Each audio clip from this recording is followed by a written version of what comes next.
Now to an incredible find overseas, an elaborate series of stone monuments believed to have been hidden for thousands of years, not far from the famous site of Stonehenge. And it suggests that mysteries that shroud this region are bigger than many of us even thought. Beneath Stonehenge, ground-penetrating radar just revealed 20 massive shafts carved into solid rock, forming a perfect mile-wide circle that modern surveyors would struggle to replicate with GPS. They were dug 5,000 years ago, before metal, before writing, before the wheel. The stones you see in every photograph were never the monument. They're the tiny, visible fraction of something designed to manipulate anyone who stepped inside it. What the radar found: for 300 years, archaeologists studied Stonehenge the only way they could, from the surface. They measured the standing stones, cataloged the fallen ones, debated how ancient people dragged them into position, and they assumed that was the whole story. What you see is what there is. The Stonehenge Hidden Landscapes Project shattered that assumption. Professor Vincent Gaffney and his team deployed ground-penetrating radar across miles of protected English countryside that had never been excavated. The technology fires electromagnetic pulses deep into the earth and reads what bounces back, building detailed images of everything hidden below. No digging, no damage, just data returning from depths that had kept their secrets sealed for 5 millennia. The early results were unsurprising. Old post holes, forgotten burial pits, standard archaeology confirming what everyone already believed. Then they ran one final survey. 3 feet beneath the chalk bedrock, the radar revealed those 20 massive shafts, each one over 30 feet wide and 15 feet deep, carved directly into solid rock using tools that supposedly didn't exist 5,000 years ago. When researchers plotted the positions on a coordinate grid, the pattern was undeniable. A perfect circle spanning more than a mile, centered precisely on Durrington Walls, a site 2 miles from Stonehenge. Positioning errors measured in inches across a structure spanning thousands of feet. Dr. Richard Bates, from the University of St. Andrews, ran the calculations repeatedly, looking for the mistake that would explain this away. There wasn't one. "This is unprecedented," he told the team. "Hunter-gatherers did not do this.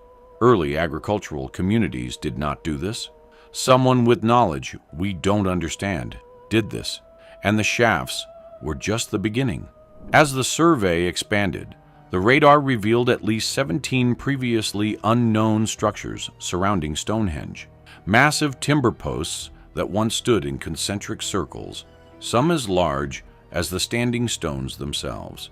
Ancient pits arranged in deliberate geometric patterns, mirroring celestial configurations. Processional pathways carved into the earth, funneling movement toward the central monument like a vast ceremonial highway. The visible stones weren't the monument at all. They were the center of something immeasurably larger. And that's where this story goes, completely sideways. Because what the radar found directly beneath the stones themselves changes what Stonehenge actually was. The sound machine for decades, visitors inside the circle reported something strange. A low vibration in their chests, an unusual energy they couldn't name, a feeling that something was fundamentally different within those stones. Most researchers dismissed it. Imagination, wishful thinking, tourists wanting to feel something mystical. Then acoustical engineer Trevor Cox at the University of Salford decided to actually test it. His team built a precise 1:12 scale model using 3D printed stones, positioned with millimeter accuracy inside a specially designed acoustic chamber that eliminated all external noise. A perfect laboratory for measuring how sound behaved inside the ancient structure. There's rock shelters in Australia which have Aboriginal paintings on. And if you stand some distance away from them and talk at them, it's like the person who's painted on the rock is talking back to you because the echo off the rock. The results made him stop the experiment, recalibrate every instrument, and run it again. Same results. Inside the stone circle, reverberation time measured just over half a second. Voices became fuller, richer, transformed into something carrying weight and authority. Musical instruments resonated with amplified depth, wrapping around listeners from every direction. But step outside the ring, and the effect vanished instantly, like crossing an invisible wall between two different worlds. Think about what that means. Neolithic homes absorbed sound. Open landscapes dispersed it. Forests swallowed it. But within Stonehenge, even ordinary speech became commanding. And despite those massive stone surfaces, there was almost no echo. The inner stones disrupted reflections from the outer ring so precisely that sharp echoes were eliminated entirely. That doesn't happen by accident. That requires engineering.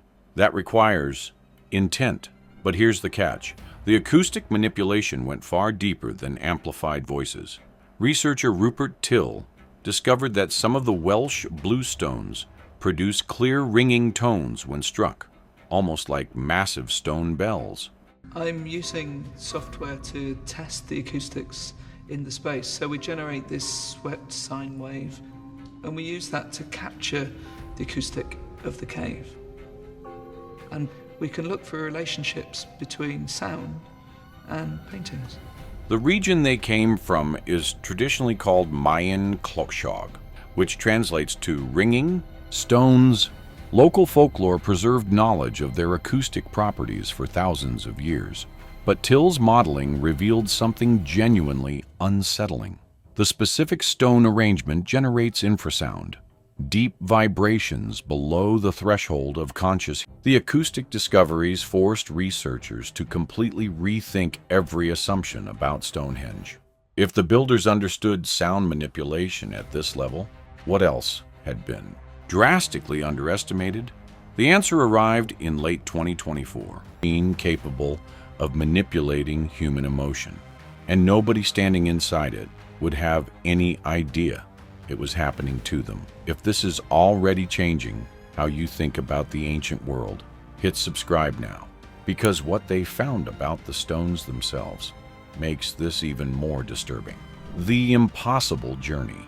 And we know that ancient humans were transporting stones. Evidence for the ice theory is also pretty scarce on the ground, but glaciers should leave evidence of their activity on the Salisbury Plain. So if glaciers had carried rocks all the way from Scotland or Wales, these rocks would have been left on the Salisbury Plain. Over time, they would have eroded and released tiny grains that they were carrying. A research team led by Anthony Clark at Curtin University had been analyzing the altar stone, the large ceremonial slab at Stonehenge's heart, using high-precision mass spectrometry to examine individual mineral grains. Clark ran the analysis, then ran it again, then brought in independent verification from a separate laboratory. The numbers came back identical every single time. Some minerals dated between 1 and 2 billion years old. Others clustered around 450 million years.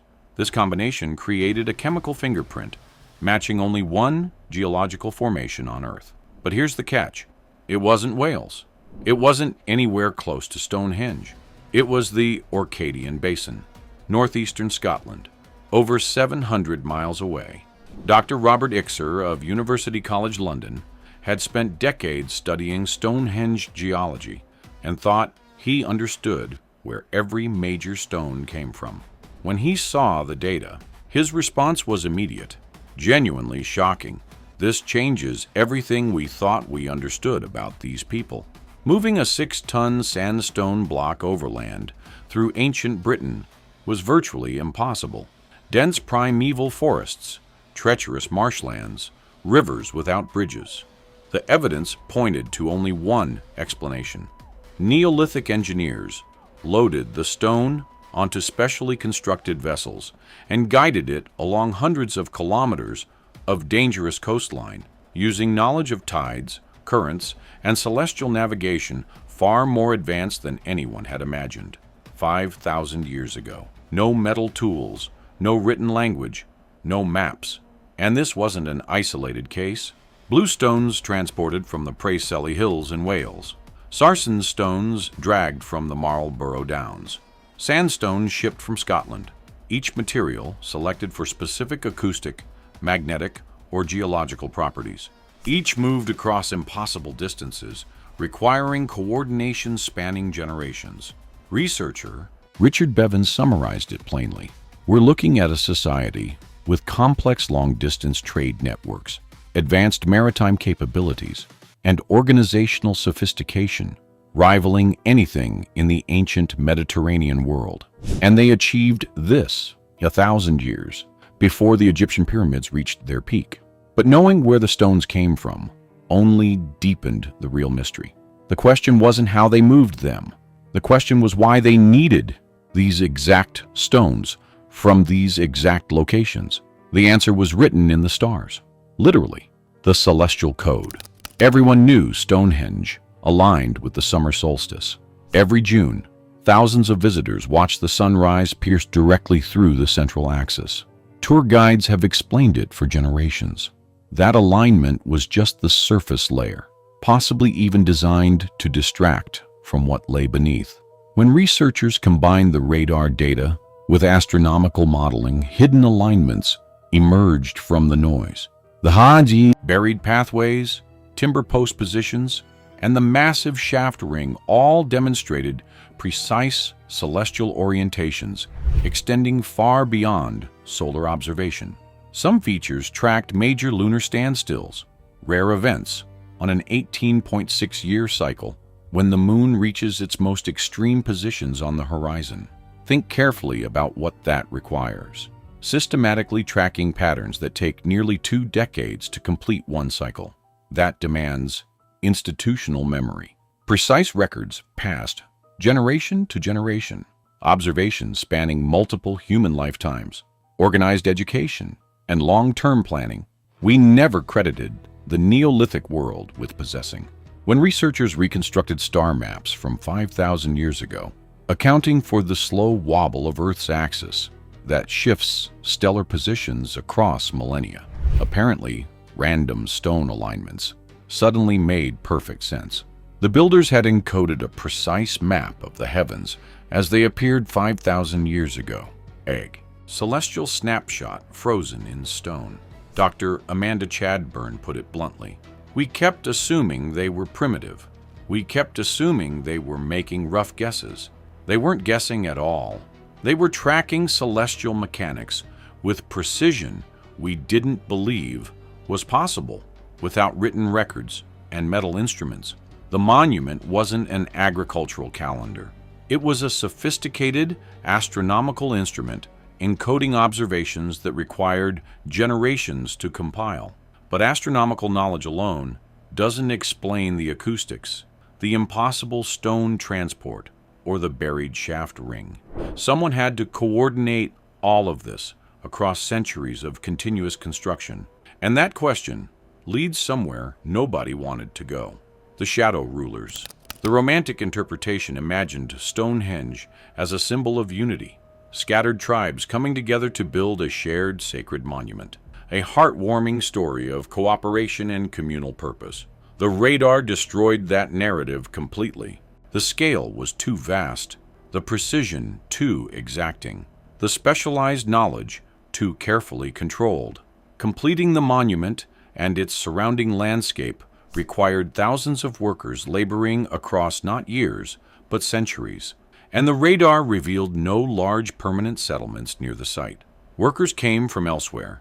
They labored under demanding conditions, following plans they didn't design, built to specifications they couldn't understand, then left when their service was complete. This wasn't voluntary cooperation. This was commanded labor on an industrial scale. The mathematics pointed directly to a centralized authority, an elite class possessing specialized knowledge, jealously guarding it, and commanding absolute obedience across multiple lifetimes. But here's the catch. Under that framework, the stones from distant regions take on an entirely different meaning. The ringing blue stones from Wales, the ancient altar stone from Scotland. These weren't symbolic gifts representing unity. They were tribute extracted from subordinate populations across hundreds of miles. Not cooperation, control, Now reconsider the acoustics, a structure generating infrasound that triggers awe and fear below conscious awareness. Voices amplified to sound divinely powerful. Celestial alignments demonstrating privileged connection to cosmic forces ordinary people couldn't comprehend.